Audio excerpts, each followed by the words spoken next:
if I was looking to get as lean as Helmet, it might require me to... Oh, cut out some of that whipped cream. Cut out whipped cream? Yeah. What kind of a fucking mutant could do that?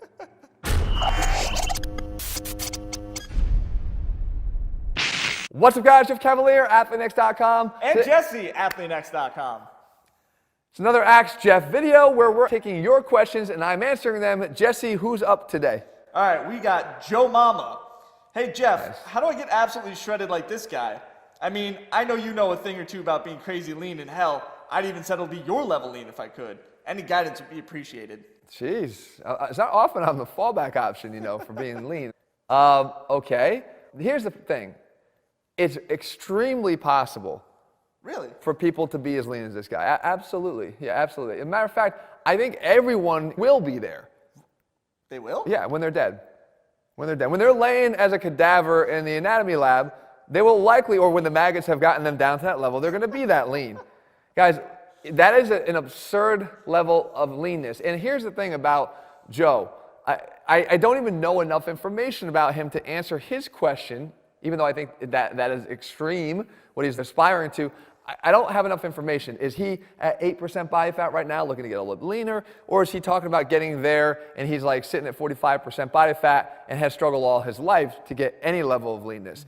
But you know what? It doesn't matter, because I don't want this question to necessarily be answerable just to Joe. I want it to be applicable to everyone that's watching. So this is going to be very helpful, all right? Because it's going to help everybody with the way I explain this. Right. All right, so the first thing is that there is a process, a defined process, that works regardless of where you are right now and where you want to get to in terms of losing body fat and losing weight.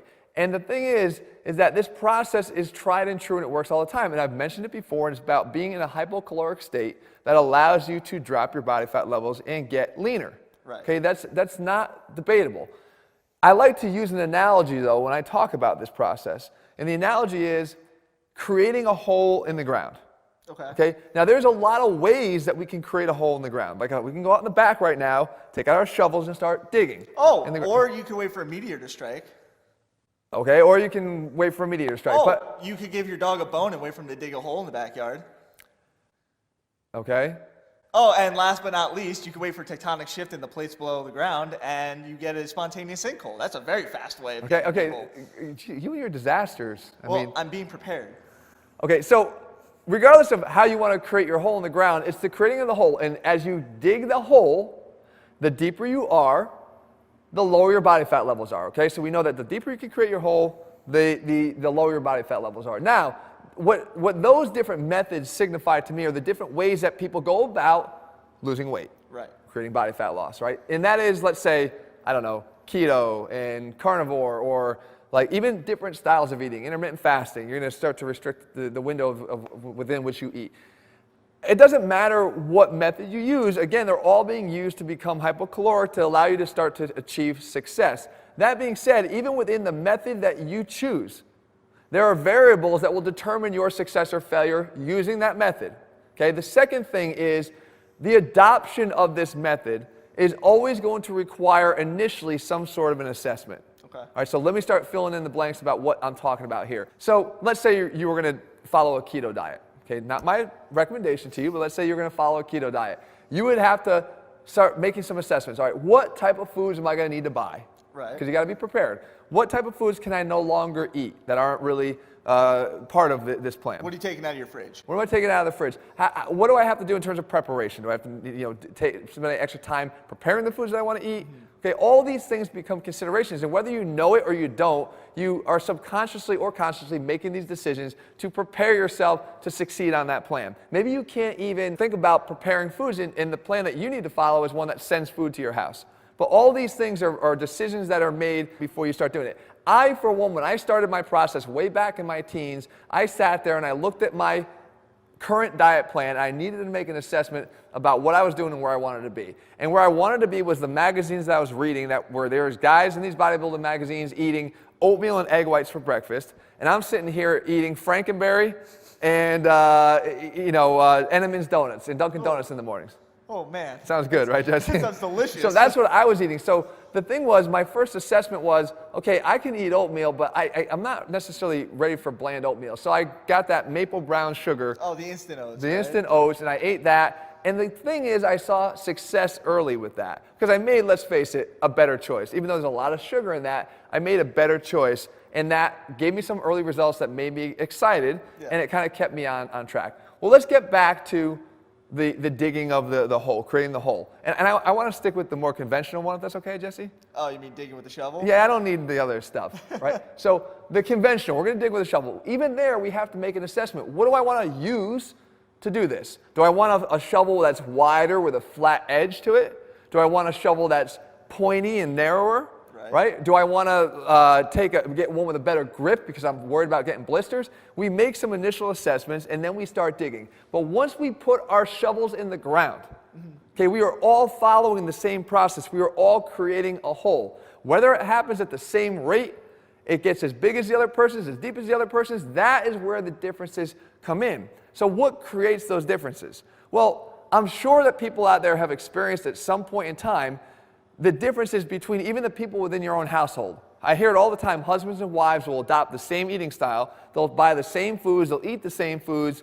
And oftentimes it's the ladies that say, my damn husband, I mean, it's like it falls off of him. And for me, it's such a struggle, you know?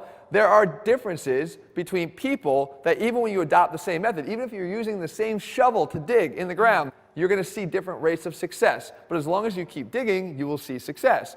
There's also metabolic deficiencies that people can have. It can become complicated in terms of some of the health issues that can determine how fast or even how much you're able to see success. But the fact is, when you put that shovel in the ground, you're able to see success. Okay, and you have to keep going.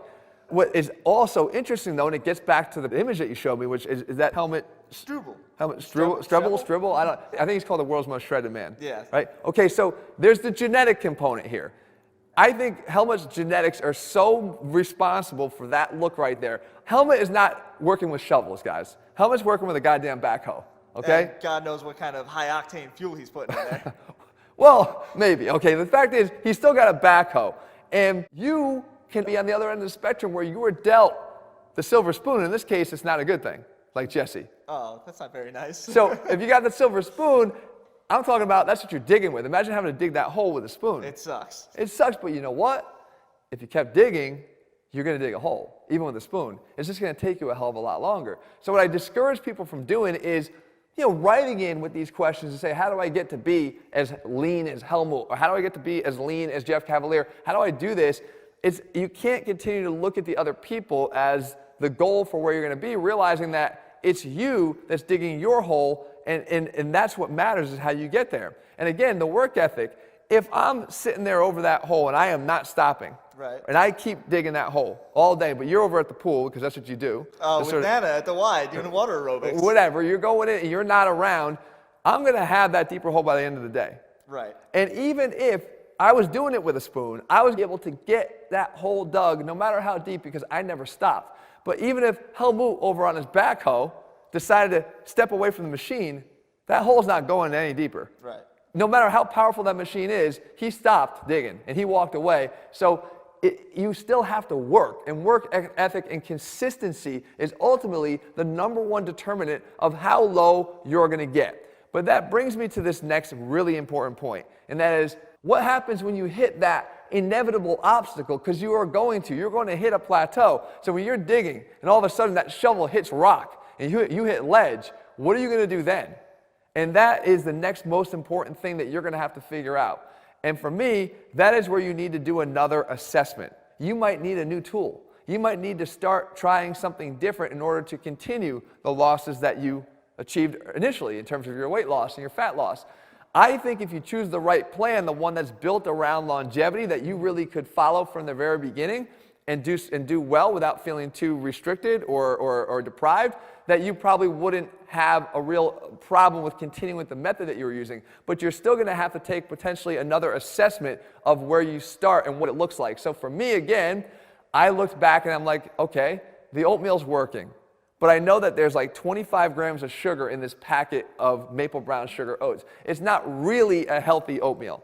So I made another round of changes, not overnight, gradually. As a matter of fact, at this point in the game, I was way more prepared to make that a successful change because I had already seen results. My hole had already been dug. I was inspired by the fact that I was making progress. If you asked me to go right to the oatmeal from the very beginning, the bland oatmeal, I wouldn't have been able to do it. But when I'm staring at a gaping hole that I had already dug and felt like I made some success, it was easier for me to say, you know what, I think I could probably try that oatmeal and see if I could live with it. And actually, I enjoyed it, and to this day, I still eat it. Pumpkin oatmeal, but I eat it. So you have to be willing to make that second round of assessment, and that's what will get you to kind of work your way through that hole and continue to see more and more success and get down to those lower levels of body fat where you have to decide, where am I willing to continue to push myself to get lower? That is an extremely important question. In other words, what sacrifices do I have to continue to make in order to continue to increase the depth of that hole? And I think that you have to be incredibly honest with yourself because there are sacrifices being made to get there. For instance, socially, you might have to start taking this plan that you've adopted and it's going to start having impact on the people around you because you're eating your own meal when the rest of your family's eating a different dinner. Or you're being asked to go out to dinner with the crew from work and you're not able to eat what everybody else is eating. And it becomes uncomfortable. So you start to impact people around you socially. Are you willing to do that? I'm not judging you, I'm just asking you, are you willing to do that? And if you are, then great, you probably have more levels of leanness in your future. But if you're not, then you have to ask yourself, what is the balance between quality of life, right? Having sanity, in terms of being at peace of mind in your head, as opposed to liking what you see in the mirror. Okay, and that's a very important question that you have to answer. So if we went back to that shovel analogy, and you're standing there getting phone calls all day, but you want to take them, right? There's Nana calling to get picked up from the Y. Well, I'm at the Y with Nana. All right, well, okay, so then Mom called to get picked up, and you're going to take the phone call. Yeah, absolutely. If I'm not taking any phone calls, and I'm going to keep my head down and keep going, I'm going to dig that deeper hole. So if you feel that pull, that social pull, it might become something that impedes your ultimate level of progress. And again, that is okay. Ask yourself what your true goal is. Is it really that important to get to be as lean as Helmut Strubel? Is it really that important to get to be as lean as Jeff Cavaliere? Maybe it isn't. If I was looking to get as lean as Helmut, it might require me to... cut out some of that whipped cream. Cut out whipped cream? Yeah. What kind of a fucking mutant could do that? Whipped cream, guys, whipped cream is life, okay? So, and a perfect analogy there, like, I don't care enough to be as lean as Helmut to cut out whipped cream. I love it. I eat it every day, multiple times. You guys have probably seen my video. So ask yourself those questions, guys, and there is where you'd find the truth behind how long it's going to take you, whether it's even possible. Because if the answers to these things are no, then absolutely you are not going to get there. And when it comes to Helmut himself and his extreme example, there are probably less than the number of fingers on my hands people walking around this earth right now that could actually be as lean as he is and walk around consistently like that. So guys, I hope you found the video helpful, truthful. If you're looking for your question to be answered, make sure you leave it and we'll look through them, Jesse, and pick the best one.